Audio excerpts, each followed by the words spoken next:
Yo, yo, yo, yo, yo. What's up, peoples? You already know. It's your favorite bean eating mofo, fresh off that banana boat. The Latin assassin himself, Big Lou. Tapping on in with what it do with Big Lou and FZR2. Baby, baby. This is the first time you're coming to the channel. It'd be highly appreciated if you sub, like, and share the channel with your family, friends, peoples, gente, camaradas, associates, comrades, associos, amigos, pals, panas, buddies, and be sure to comment. And I respond back to all the comments. Um, I know I changed this earlier. I had it set for I think 9:30, and then I changed it because I had an appointment, doctor's appointment, and I was going to try to knock it out before the doctor's appointment. But by the time I got out the shower and all that, I mean, I was literally late for my doctor's appointment a few minutes. So then I changed it to 12, 11 something. And then I don't think I was going to stay up. I was barely hanging on. And I changed it to 1:20. And so here we are. So I see why, some people are no longer here. Can't wait, but I'll watch later working. You and your family. Yeah, Steve Tortola. Shout out to you up in Canada. If you watch this later. Also, Famero. Orale carnal. Can't wait. Yeah, so you guys must have commented earlier. Or maybe you guys came right in at 120 because I tapped in, I think, at 122. Mocky Mock. Sup, though? What's up, though, player? Anyways, man, it was so fucking cold last night, man. It was crazy, bro. I couldn't even, man, I couldn't even sleep, bro. I had to get up and shut the windows. There was a window in the front room open. I had to shut that. That was insane. But, excuse me. So the thumbnail, so this is going to be my little part two to my CDCR experiences. So like I was explaining yesterday, I did that. Part one was on Morrissey old school screening, and then what about D.V.I is now. So this part, so like I was explaining about, I did a video a while back, man. It was about an hour and a half video. I'm not really sure exactly how long it was, but I was going through some of the process of R&R and all that, and comparing the different R&Rs I've been to as far as Reception Center, Quentin and Tracy, but I also have been to Delano Reception, but I never went to the buildings. We ended up, let me take that back. We got there so late, and then by the time we got to a sale, it was like freaking 2 a.m. And then we only really laid down for like 3 hours, right? So it was, they were debating on, at first, we could hear them talking in R&R, Receiving and Releasing in Delano, if they were going to send us to the building for only, because it would only have been 3 hours, right? And we ended up sleeping in R&R, so we didn't make it to the buildings. And at that time, it was only B5 and B6, which they housed. That's where they housed us at. So we ended up crashing in R&R. That was like, let me see, it was me, Indio. There was Clemente, and there was like two white dudes and two black dudes. And so that was what, six, 2 white dudes, 2 black dudes, 4. There was like 7 of us. And we all they kept us in the holding tank right there. But I take that back. They only left, originally we're on the bus together. 2 white dudes, 2 black dudes, me and 2 homies, right? So 7 of us. But when we got there, we came from Pleasant Valley. Then what they ended up doing was they put us in the holding tank, and then a couple hours later they took the 2 white dudes and put them in their separate tank. I guess they just did that just so later on in the morning there wouldn't be no altercations, because by the time it started cracking in the morning, that reception center was booming, man. Way different than Tracy. It was like a way bigger facility, and they had a lot more they had big tanks, they had smaller tanks, they had really small tanks, medium-sized tanks. They had the bird cage, the single cage. We used to call them Tweety bird cages, right? And they had those. But before we even left, man, LA County buses were there. Bunch of buses were going out. So I'm pretty sure they put the 2 white dudes in their separate tank, just so once everything started rock and rolling in the morning with all these people coming in and out of R&R, there was no accidents, as far as putting North and South together, I guess that had to be why the reason why, you know what I mean? Tim Hen, i.e. in the house. So I don't know if you guys seen the thumbnail. The thumbnail is a guy, he's kind of looking behind him and he's kind of talking and he's got nothing on but his boxers and he's holding his roll in his hand. So basically what he just did, and the way, and every R&R I've been to, this is how it goes. Well, that's Tracy, that picture there, that R&R. So how it goes in Tracy is when you get off the bus, or usually it's a van, because the county that I usually come from, the county jail, is just down the street from the prison, right? And usually you come in a van, right? I've never been in a bus going there. It's always a van. And they'll take like 2 vans if they have to. I've seen that happen, 2 or 3 vans, because usually the bus they use to take people to court. So we always come on the van. So if they have to bring 2 vans or 3 vans, they'll do that. And the deputies will drive us. See, and the reason I'm saying the deputies will drive us is because they handle transporting. The actual county jail, San Joaquin County Jail, is actually ran by COs, correctional officers. Sometime back in, I think it was the early 90s, they switched over from deputy sheriffs that worked the jailhouse to correctional officers. And a lot of them but I heard old cops talking, and I heard them talking about how some of them had switched over. They were deputy sheriffs, but they switched over to correctional officers because they rather had worked the jailhouse instead of working the streets, right? So they did that. I don't understand it. I would have thought they would have got paid better being a deputy sheriff, but apparently not, right? And then 2, I guess they felt it was more dangerous to work the streets. You know what I mean? So anyways, the vans will pull up. They'll use, however they decide to do it. If you're in the back, if you're coming from the hole from over there, or whatever the reason is with you, if you're a Southerner, they might have you in the back, and it has 2 separate cages, right? So they might start there, or they might start the inside of the van. So as soon as you come off the van, you got the belly chains on and the ankles shackles, right? They take those off, and then they'll ask you for if you already had a CDC number before, or if you're currently on parole, or you had numbers in the past and now you're going to get a new number. They'll ask you what your past numbers were, and then they ask you what you run, and you're already, just as you're going into the door of R&R, you're stripping already, butt naked. And, they do the all, behind the ears, run your finger through your mouth, up your tongue, put your hands out, lift up, see on your underarms, lift up your sack, turn around, pick up each foot, and then bend at the waist and spread the cheeks and cough 3 times. And then I didn't see the squat like a catcher and cough 3 times until Delano, right? Delano reception. So then after all you do all that, there'll be a R&R worker, which is, like he could be considered a clerk, or he could be considered just a worker, R&R worker. He'll ask you what size shoe you wear. You tell him 12. I wear size 12. That's the only thing he asks you, what size you wear. Everything else, he just puts it together on his own by looking at you butt naked, right? And so they hand you the roll, and usually they don't want you putting nothing on until you get to your holding tank, right? But that's why I tripped out on this picture. The guy got his drawers on already.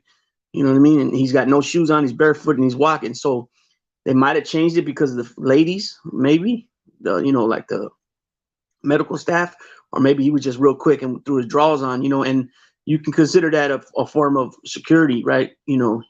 By you walking butt naked like that, it could be said that it's a breach of security, right? So maybe he was able just to throw them on real quick. And then they have you go into a tank, and you're going to go in there, depending where you're from Northern Cali, you're Latino, you're going to go into a tank, and you're going to be in there with blacks. And then the whites are going to go with Southsiders, right? And the way they did it there in Tracy was F-wing was where the Southsiders were. Only wing in the prison on reception side. Now, mainline, they had them, Southsiders were there. But we don't mix. Most of the reception centers don't mix. That's why I had mentioned earlier that the 2 white guys that came with us from Pleasant Valley, they ended up taking them out of the cage with us before R&R started hopping, being busy in the morning, and they put them in another cage. So same thing. That's why they did that. So like I said, so there's no possible, possible, any type of melee, any type of little situation can occur. You know what I mean? I had a homeboy go and grab me brand new oranges in R&R in a fresh ass bag. Yeah, so yo, every time I went through there, every time I went through there, I got brand new shit. And then every time I was in Tracy, I got brand new shit because homeboy looked out for me on the laundry. You know what I mean? Because the laundry comes to your wing in Tracy. You know, when they do laundry, and then, you know, if you're from the same area, if you know them already, a lot of times the dudes will put, you know, grab you brand new shit. Like the homie Gato from Stockton did that for me.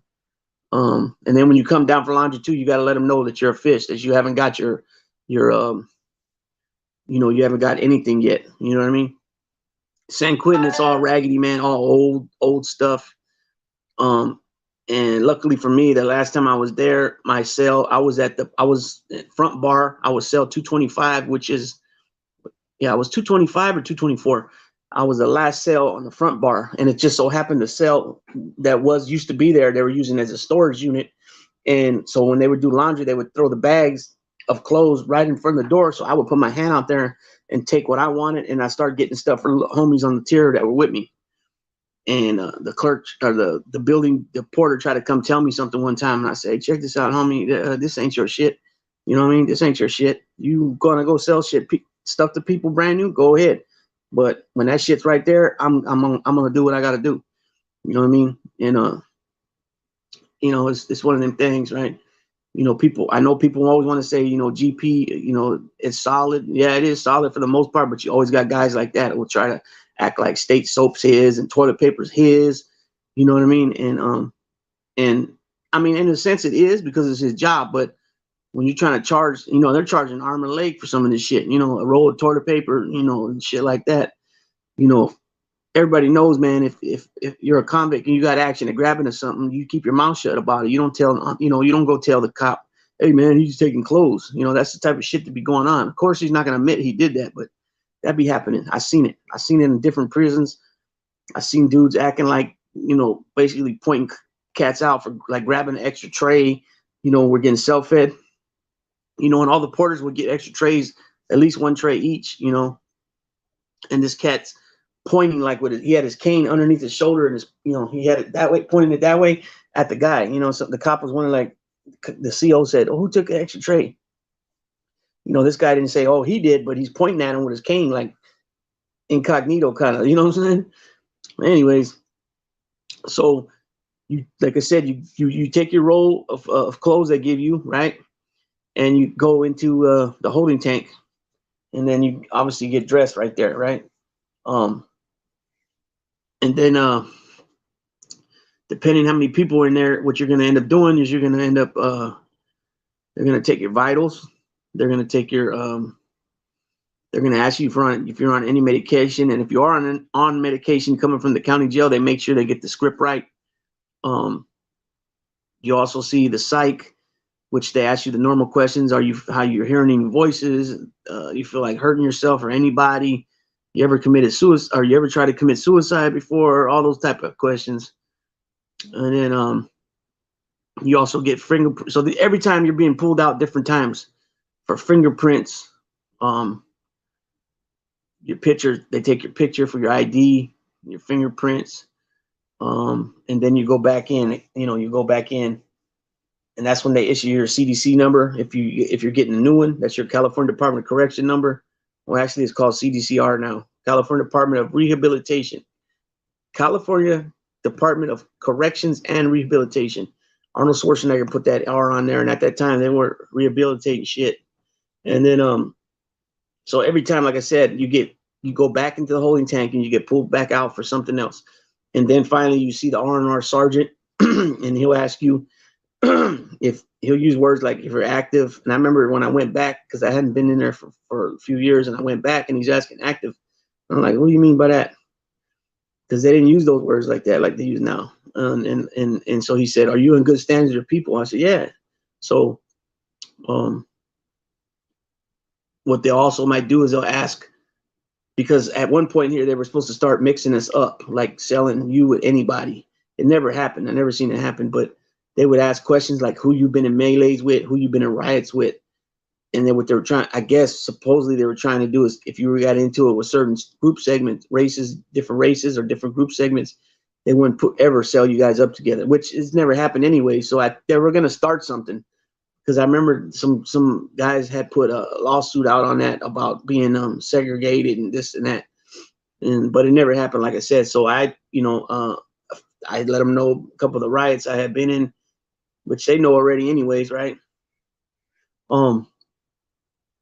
I didn't break it down. Like, I didn't say, oh, it was with these people or that people. I just said, yeah, I was in a riot in Solano.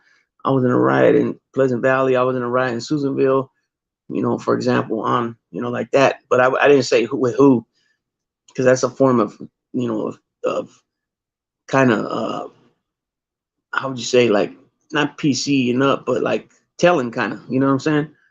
Because you're telling them, oh, I got into it with these people and these people. So then he's going to note it, and then they won't put them in the cell with you, meaning you ain't going to be able to tee off on them, or, or try to tee off on them, whatever.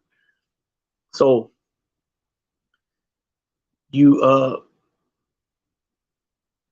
the sergeant makes notes of all that, and then you're there literally from like 6:30 in the morning, 6:37 in the morning, all the way until like you finally leave. Sometimes you get counted in there in R&R. Sometimes you leave for just before count, right? But most of the times I've been through there, you stay there for count. But then when you get to your housing, you get there just before chow, right? So I submitted a few different pictures there, right, on my community tab. Now the community tab is only good for 24 hours. This is a new thing they started doing. If once you hit, I believe it was 250 subs, you got a temporary community tab. They might have gave it to everybody, I'm not sure. But once you hit 500 subs, then you have the community tab that everything you post stays there. So I posted some pictures over there of the different way the overcrowding looks. And in the gyms with the triple racks, and then also with the E-bunk/T bunks, depending what prison you're at. E-bunk stands for emergency bunks, and T-bunk stands for temporary bunks, and those are in the day room.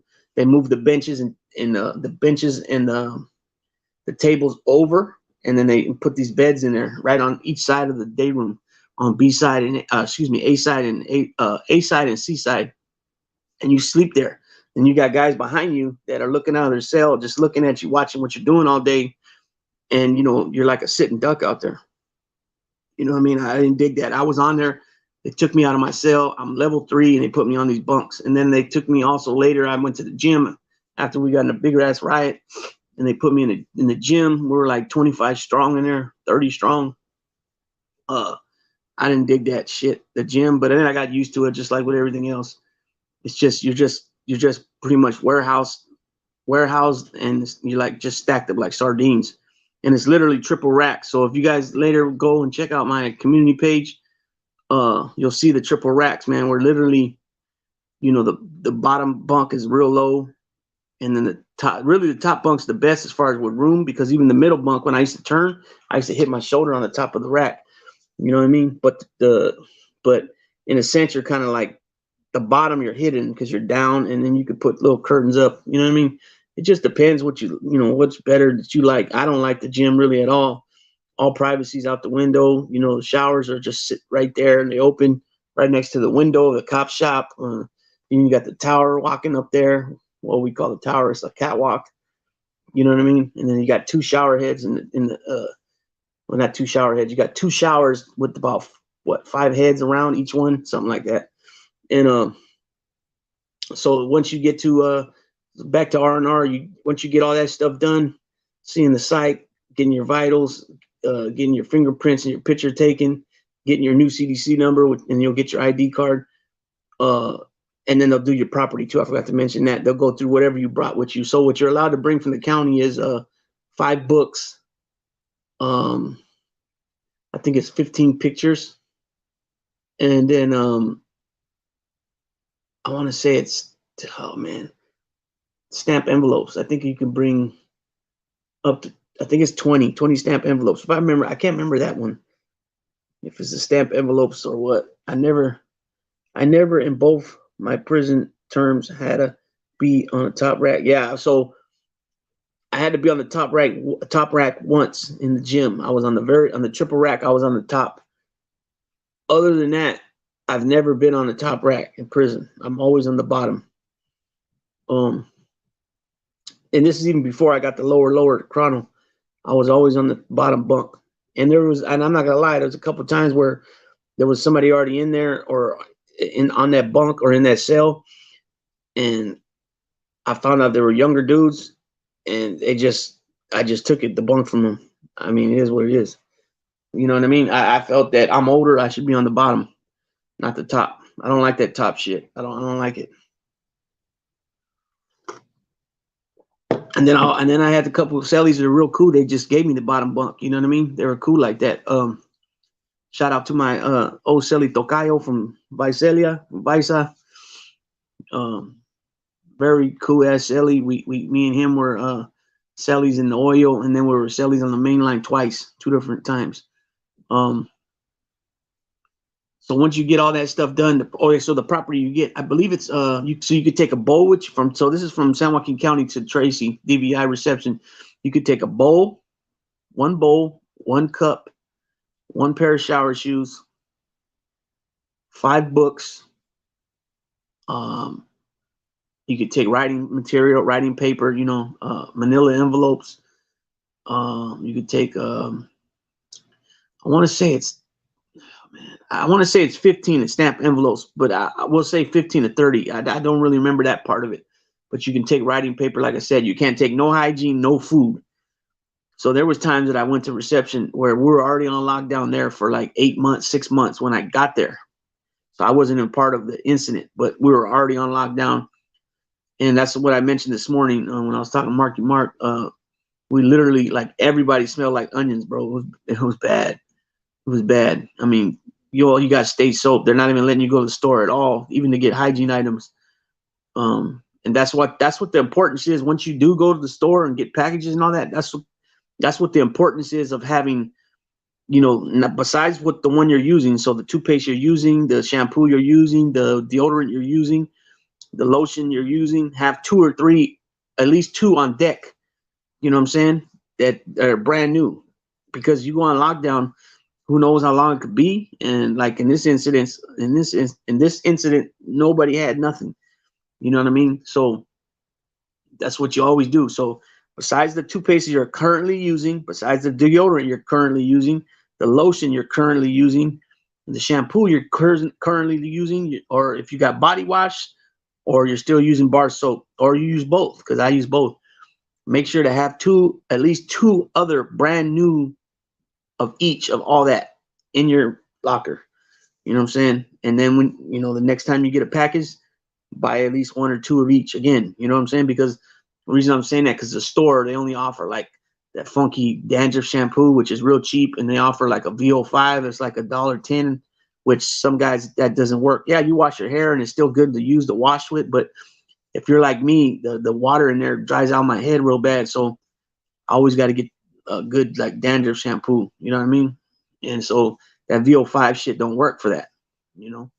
So I don't get dandruff real bad, but enough where I don't like it. Put it that way. And then deodorants on the store, they only sell, most of the places I've been to, they'll sell, because I got to get the antiperspirant. They only sell the white speed stick usually. And I use gel deodorant. I've been using Gillette gel for like 15, 18 years now. And so you got to get those out the package. You know what I mean?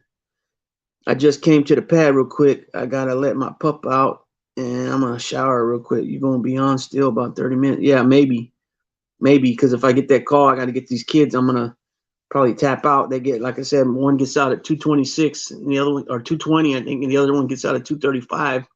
2 different schools. So I'll probably tap out, or I might stay on the way there, and then once I pick up the little one, the youngest one, I'll probably tap out. So that would be around that time somewhere, about 2:30. Hopefully the mom lets me know by 2 if I gotta go get him or not. What was that? Oh yeah, so it's the importance to know, because hygiene is more important than food, man. I know people get hungry and all that, but you got to make sure you take care of your hygiene first. You can't be some funky motherfucker, you know what I mean? walking around your celly, man. That's bad when you got a celly that you gotta, you gotta tell the man to shower and bird bath that he smells. That's crazy, man. I had two cellies like that. One I told him. The second one I felt bad for him and I had to move him out. I got him out of there. You know what I mean? He was just, I don't know, man. I don't know. The dude used to be pretty thin and great shape at his first term, and when he came back on the second term, which was like he caught his first term in the late '90s, and then he came back around what year was it? About 2016. He came back, so he went in like '98, and then he came out in like 2000, 2001, and then he came back in like 16. So you're talking like 15 years between his terms, and he had put on a bunch of weight, man, and I guess that had to be a lot to do with it. He got lazy and stuff like that, bro. And literally, luckily for that pen we were in, man, Soledad they had windows still, so you could open the window, man. And I was on the bottom bunk, and I had a little cutout window because the windows are little squares each. There's like there's about probably 12 of them on the window, and then you have the window that you turn like that, and you open it. It's got the chains in the corner. And that's on the top rack. So I was on the bottom rack. So what I did was I moved the cardboard that I had blocking up my little square, and I put my face up there as close as I could to get that fresh air and breathe it in and out. Because, man, bro, it do smell bad, man. It smelled like just straight ash, like, And then I had the lower chrono, meaning that I have to be on the first floor, bottom tier, because of my knees and shit. And this dude came in and he got on the top rack, and people were like, because he had like this infection on his foot where pus was coming out and stuff like that. And come to find out, he ended up finding this out like maybe 3 months in later as he was there, but his foot was broke. You know what I mean? But anyways, people were like, yeah, that was fucked up. You need to give him your bottom bunk. And I'm like, I don't get on the top rack for nobody. You know what I mean? Not to mention, bro, he's got pus and bleeding all over. And then it couldn't come to find out he was a dirtbag anyway. So it was like, it wasn't going to work. What was he going to do? Bleed all over my rack and shit? Nah, man. And then the other part about it is that the top rack has your locker right above. So if you're laying your head on this side and your feet are on, that's the other side, right?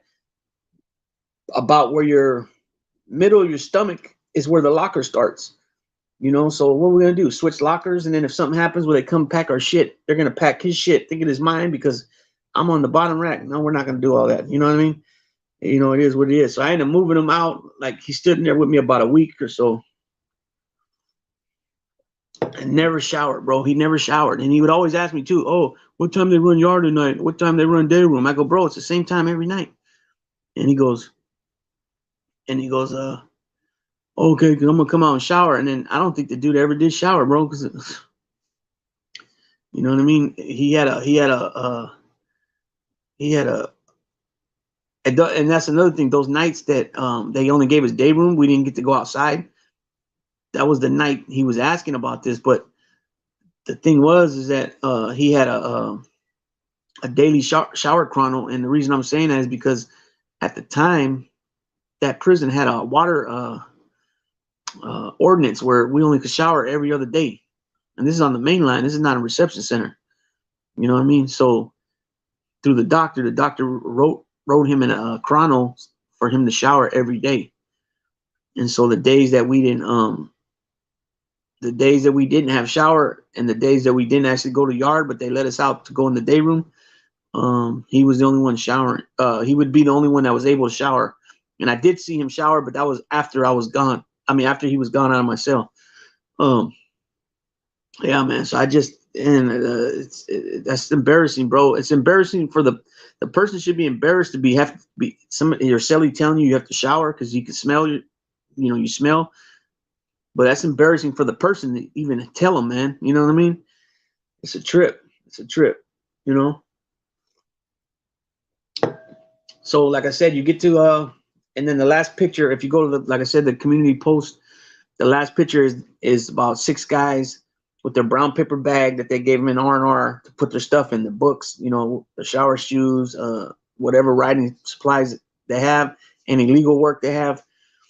And then you got your roll in your other hand, right? Your bedding, your towel, your 2 blankets, and your 2 sheets.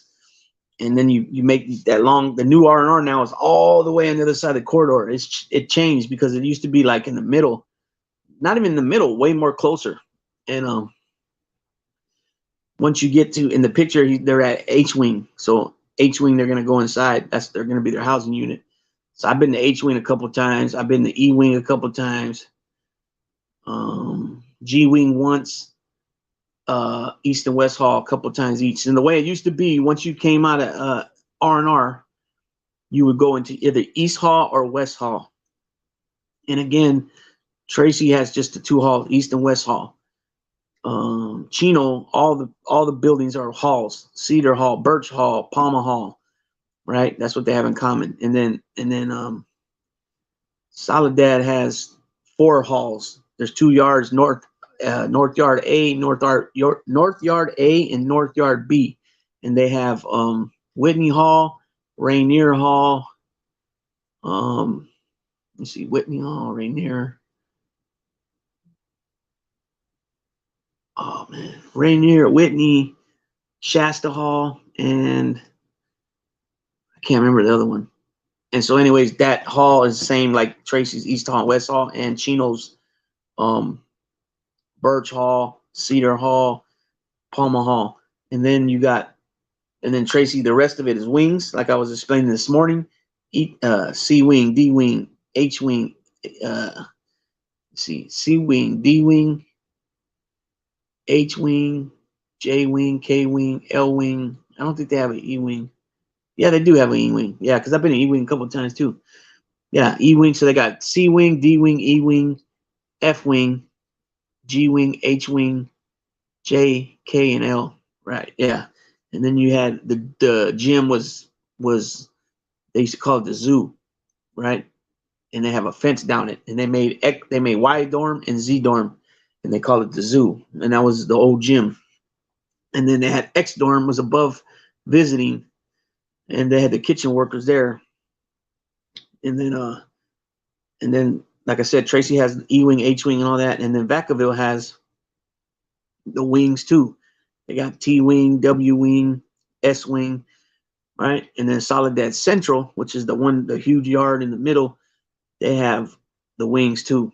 You know what I mean? So Tracy and Soledad are the ones that have wings and halls, and then Chino and Vacaville have wings.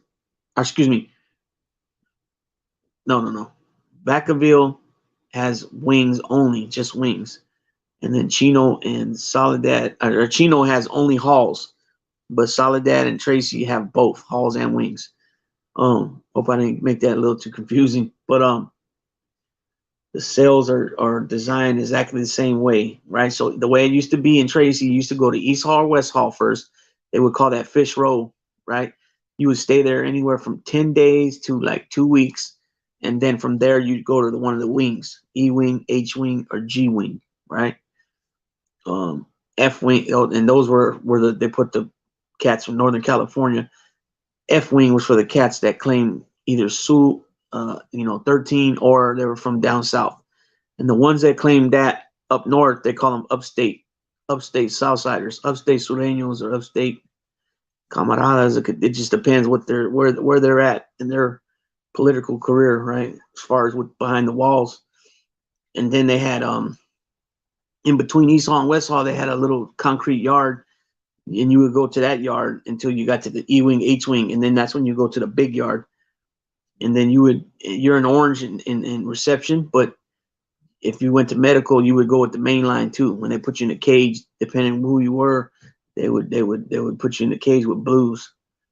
And they used to have the old swimming pool there. They ended up closing it down because a lot of people were drowned and stuff there in the swimming pool. You can see it when you're walking the track. When you're walking the track, the big yard. Well, Tracy only has one. Well, they have. Well, I want to say the main yards because they had that little concrete yard over there by East and West Hall. But they got the tower in the middle of the yard, and then they have towers on the outskirts, the perimeter of the yard, and you can see the train tracks right there at night. Depending where your housing, where your cell's at, you can hear coyotes howling at night. And then the way they were doing it there, if you went to, they done it a couple different ways. Hold on.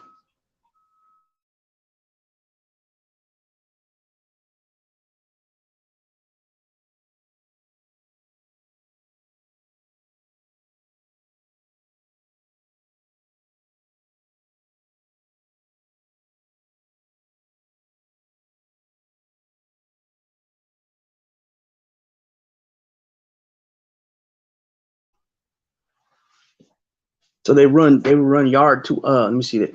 They did it two different ways. They run yard together. So if you were in E-Wing, they run yard with E-Wing, H-Wing together, and it was only yard once a week. Or because of different violent acts would happen, sometimes they would separate the yards. E-Wing would have their own day. It might be Tuesday. And H-Wing would go Wednesday. You know, G-Wing would probably go Thursday. F-Wing would go Monday or Friday. And then L3 is part of, remember too, it's 3 tiers high. L3 at that time were all the lifers that worked like canteen and stuff like that. So, you know, it was you learn a lot of different things when you're in there too. You learn the different sayings. You know, like one time I went in the cell and the youngster was in there. He was like 19 years old. And I said, watch this. And I said, and I started saying things out the back window, and I had like I don't know exactly, but I had like at least 10, 15 people respond back to me. You know what I mean? I would say different things, and it was stuff I learned from being there over the years, different times. And he tripped out. He was amazed by it. Like, damn, you know what I mean? I learned sign language. I still know. Yeah, I know. Yeah. A, B, C, D, E, F, I, G, H, I, J, K, L, M, N, O, P, Q, R, S, T, U, V, W, X, Y, and Z. Boom. Yeah, there's been times where I had to spell the people that were deaf, and I had to go like this and sign to them because I don't know how to do the you know, all that stuff. So I would have to spell the words to them, and they would answer me back. One time at work, they were parking where they weren't supposed to park, and they were going to tow the cars. So I had to sign to the guy. Both the husband and wife were both deaf, and I had to sign to them and spell it that they were going to tow the cars if they continue to park there. And so it came in handy. You know what I'm saying? That's happened a couple of times to me where I had to do that. This kid went by the name Mute, and I had to sign language to him too. And he understood, and luckily I was able to do that. You know what I mean? But I'm gonna go ahead and shut this one down. I think I gotta pick up the little ones from school, so I don't want to be rushing last minute. I got 20 minutes in case I gotta go get them. And appreciate everybody stopping in. Marky Mark, Farmetto, Steve Tortola, and I appreciate everybody else is gonna come back and watch this later. That being said, Big Lou tapping out.